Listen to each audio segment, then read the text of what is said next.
Pensa só, a história de Caim e Abel, o primeiro assassinato.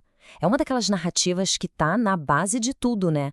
Mas e se essa história for muito mais do que só um conto sobre ciúmes, sobre raiva?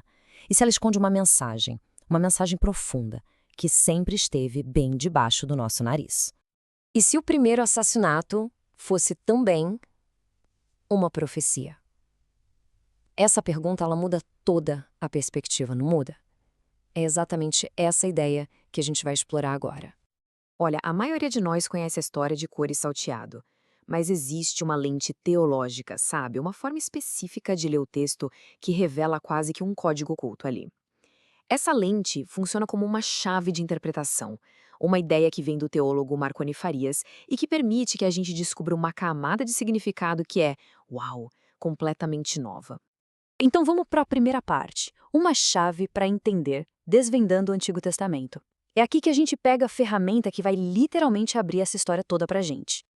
Beleza, mas que chave é essa, afinal? É o que os teólogos chamam de hermenêutica cristocêntrica. O nome é complicado, mas a ideia é simples. Pensa assim, é como se toda a escritura, de Gênesis até Apocalipse, fosse uma grande seta, sabe? E todas as partes dessa seta apontam para um único ponto central, Jesus Cristo. Então, em vez de um monte de histórias soltas, a Bíblia vira uma narrativa só, unificada, coerente. E essa ideia não vem do nada, ela se apoia em passagens, como essa aqui de Colossenses, sombra das coisas que haveriam de vir, mas o corpo é de Cristo. A metáfora aqui é perfeita. Imagina que você vê a sombra de alguém chegando antes de ver a pessoa. Você consegue ver o contorno, a forma, mas só entende de verdade quem é quando a pessoa finalmente aparece. É exatamente assim que essa interpretação enxerga o Antigo Testamento, como uma grande sombra que já mostrava os contornos da realidade que seria revelada em Cristo. Isso tem um nome: revelação progressiva. A ideia é que a história bíblica não joga todas as respostas na mesa de uma vez só. É mais como montar um quebra-cabeça gigantesco. O plano de Deus vai sendo revelado aos poucos, sabe? Peça por peça, ao longo de toda a história. Ok, agora que a gente tem essa chave em mãos, vamos lá para abrir a história. Parte 2: dois irmãos, dois caminhos, um conflito de ideais.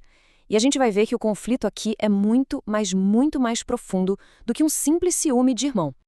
E aqui está o pulo do gato, a diferença fundamental entre os dois. De um lado, a gente tem Caim.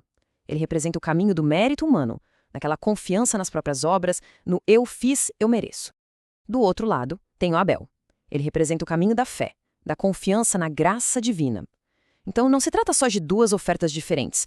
São duas visões de mundo inteiras, dois sistemas de valores que estão batendo de frente.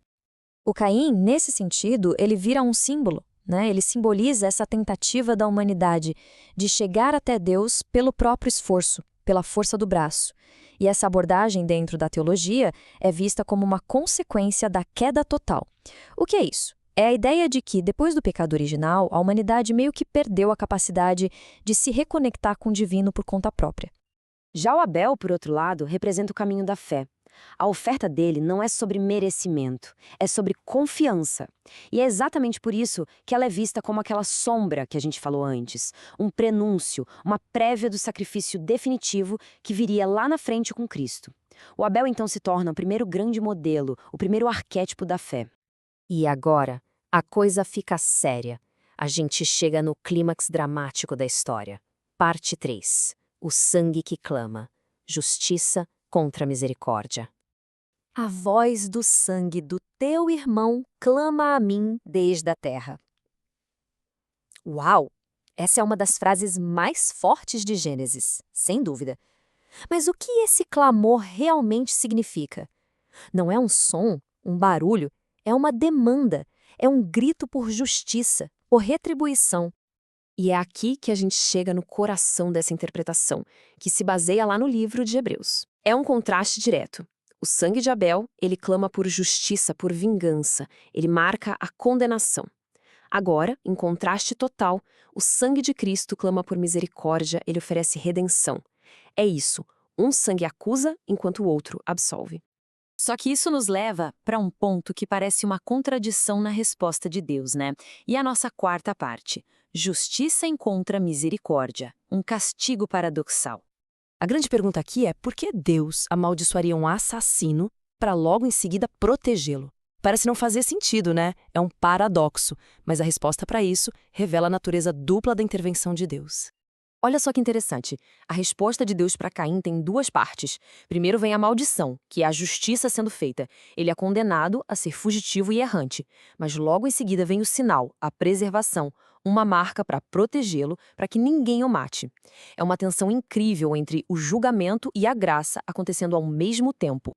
E para a gente entender o tamanho do desespero do Caim, a gente precisa olhar para a palavra que ele usa em hebraico, avon. Avon não é só pecado, é iniquidade. É uma palavra que descreve uma distorção da alma. Uma coisa tão profunda, tão torta, que do ponto de vista humano parece que não tem conserto. É por isso que ele fala que o castigo é pesado demais, que ele não consegue suportar.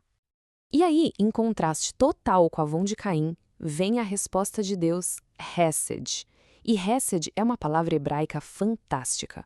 Significa uma misericórdia leal, inabalável, uma graça que vem de uma aliança, de um pacto. Essa força, a Hesed, que protege Caim, mesmo com a iniquidade dele. Não por mérito dele, claro, mas como se fosse uma ponte para uma salvação que ainda estava por vir. Bom, e agora na nossa última parte, vamos dar um passo para trás e ver o quadro completo, como tudo isso se encaixa no grande arco da história. Parte 5, do exílio à restauração, a resolução final.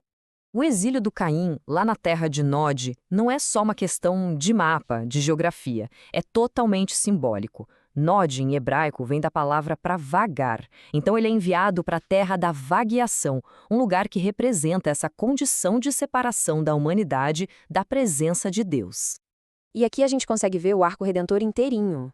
Pensa na linha do tempo. Primeiro, a queda, que é onde a separação começa. Depois, o assassinato, que aprofunda ainda mais essa divisão. Isso leva ao exílio, que é o símbolo da humanidade vagando longe de Deus, e finalmente a restauração, onde, dentro dessa visão, Cristo se torna a ponte que finalmente fecha essa lacuna, que reconecta tudo. Então, no fim das contas, quando a gente olha por essa lente, a história de Caim e Abel deixa de ser só um final trágico. Ela se transforma no começo de uma promessa.